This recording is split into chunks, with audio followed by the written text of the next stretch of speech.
नमस्कार दोस्तों, देखिए आपकी जो परीक्षा होने वाली है ग्रुप डी की, उसमें इस प्रकार के एनालॉजी के प्रश्न बहुत देखने को मिलेंगे। रीजनिंग के अंदर इस प्रकार के आपको बहुत प्रश्न देखने को मिलेंगे। हालांकि इन प्रश्नों का मेन जो तरीका है करने का, जितनी प्रैक्टिस आप कीजिए उतना कम है। ठीक है, इसमें कुछ लिमिटेड ही लॉजिक होते हैं, वो आप समझ गए प्रैक्टिस करते करते, वही बार बार लगाना होता है। जैसे ये प्रश्न आपके सामने है, अगर आपके सामने ये प्रश्न आता तो कैसे करते? तो यहाँ पे इसका जवाब आपको देना था, तो इसका कैसे कर पाते आप? तो यहाँ पे ध्यान थोड़ा दीजिए। यहाँ 2 के बाद 5 है, 5 के बाद 7 है, फिर 7 के बाद आपको बताना था क्या है। तो थोड़ा अगर ध्यान देंगे यहाँ पर आप, तो यहाँ पर देखिए सब प्राइम नंबर हैं, सब प्राइम नंबर ही हैं। ठीक है, लेकिन 2 के बाद प्राइम नंबर 3 आ रहा है, तो 3 के बाद 5 है। तो इसी प्रकार 7 है ना, 7 के बाद जो प्राइम नंबर है उसको छोड़कर दूसरा वाला प्राइम नंबर वो यहाँ लिखना पड़ेगा। 7 के बाद प्राइम नंबर कौन सा है? 11। 11 के बाद कौन सा हो जाएगा? 13। ठीक है, तो यहाँ पे जो लॉजिक बना वही लॉजिक यहाँ पर भी हमने अप्लाई किया। यहाँ पर ये बना कि 2 के बाद 3 प्राइम नंबर है, लेकिन 3 को नहीं लिखा है, 3 के बाद वाला टर्म लिखा हुआ है। वैसे ही 7 भी एक प्राइम नंबर है, 7 के बाद का जो प्राइम नंबर है 11, उसे नहीं लिखा गया है, उसके बाद का लिखा जाएगा 13। तो यहाँ पे ये वाला जवाब सही हो जाएगा 13। ऐसे ही देखते हैं यहाँ पर 25 के बाद 37 है, फिर 49 के बाद क्या आएगा ये हमें बताना है। तो यहाँ पर अगर ध्यान देंगे तो दिमाग में क्या आपके आएगा? दिमाग में यही आना चाहिए कि ये 25 जो है 5 का स्क्वायर है। देखिए स्क्वायर वाले जो चीज़ें, इसमें क्यूब वाली चीज़ें, क्यूब वाले लॉजिक, स्क्वायर वाले लॉजिक और प्राइम नंबर लॉजिक, ऐसे ही जो लॉजिक होते हैं प्लस माइनस वाले, वही लगते हैं इसमें।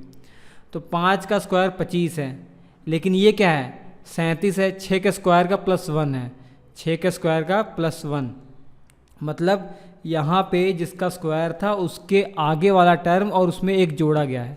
वैसे ही ये भी देखिए, ये भी स्क्वायर है 7 का स्क्वायर, तो 7 के बाद वाला जो टर्म आएगा 8 का स्क्वायर, उसमें भी एक जोड़ा जाएगा।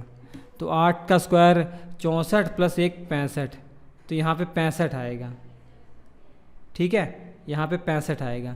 तो ये ऑप्शन जो है आपका, ये 65 है, 56 नहीं है, ये 65 है, ये 65। तो इसका सी ऑप्शन सही हो जाएगा, ये 65 आएगा। ठीक है, हमारे ये टाइपराइटर की प्रिंटिंग मशीन हो गई है, प्रिंटिंग मिस्टेक हो गई है। ठीक है बच्चों, नेक्स्ट क्वेश्चन देखिए, इस प्रकार का प्रश्न है। अगर 5 के बाद 36 है तो 6 के बाद बताइए क्या लिखा आएगा? ये प्रश्न है। 5 के बाद अगर 36 आ रहा तो 6 के बाद क्या आएगा? तो यहाँ पे थोड़ा सा आपको लॉजिक लगाना पड़ेगा। 5 के बाद का जो टर्म है 6, 5 में अगर एक ऐड करेंगे 6, 5 में एक ऐड करके क्या है? 6, तो 6 का स्क्वायर ये है। वैसे ही 6 में एक ऐड कर दीजिए तो क्या हुआ? 7, तो 7 का स्क्वायर यहाँ होना चाहिए 49। तो सी ऑप्शन इसका सही हो जाएगा 49। तो इस प्रकार आपको सोचना पड़ेगा। ठीक है, तो जो भी लॉजिकल लिमिटेड ही लॉजिक हैं, ऐसा नहीं कि कुछ भी लॉजिक वहाँ एग्ज़ाम में लग जाएगा। प्रैक्टिस, जितनी ज़्यादा प्रैक्टिस आप करेंगे ना, उतने ज़्यादा आपको ये दिमाग में दिखने लग जाएगा। ये प्रश्न आपके सामने आएगा, आपको इसका जवाब दिखने लग जाएगा। जैसे ये देखिए, ये अगर होता, आप क्या सोचते हैं? यहाँ पे 122 है, 170 है, तो आपके दिमाग में नहीं आ रहा क्या? ये तो 11 का स्क्वायर का एक एडिशन है, 11 का स्क्वायर करके एक ऐड कर दीजिए, 122 आ जा रहा है। तो यहाँ पे दिमाग नहीं आ रहा? 169 होता है 13 का स्क्वायर, उसमें भी तो एक ऐड हो रहा है। तो वही लॉजिक यहाँ लगा दीजिए। 11 का स्क्वायर +1 ये है, तो जो आगे वाला टर्म आएगा, जो स्क्वायर वाला टर्म है, उसमें 2 ऐड कर उसका स्क्वायर करने के बाद ये आ रहा है। फिर वैसे ही ये देख लीजिए किसका स्क्वायर है, ये देख लीजिए किसका स्क्वायर है। ये आप देखेंगे तो 17 का स्क्वायर +1 है, क्योंकि 17 का स्क्वायर क्या होता है? 289 होता है, 289, उसमें एक ऐड करने के बाद ये आया है। तो इसके बाद वाले टर्म में भी 17 में भी 2 जोड़ना पड़ेगा, 19 का स्क्वायर +1 आएगा। ठीक है, 19 का स्क्वायर क्या होता है? 361 + 1, तो क्या आ जाएगा? 362। इसका जवाब हो जाएगा ए ऑप्शन, इसका जवाब हो जाएगा 362। नेक्स्ट क्वेश्चन देखिए, ये कैसे होगा? 68 के बाद 130 है बच्चों, तो यहाँ के बाद कौन सा नंबर आएगा जिसके बाद 350 है? तो यहाँ पे लॉजिक देख लेते हैं। तो आपके दिमाग में क्या लॉजिक काम करेगा, स्क्वायर वाला। तो स्क्वायर वाला लगा के देखेंगे, यहाँ लगेगा ही नहीं। आप कहेंगे यहाँ पे देखिए 8 का स्क्वायर प्लस 4 करने पे आ रहा, ये किसका स्क्वायर है, 11 का स्क्वायर प्लस 9। ये कोई लॉजिक बना क्या?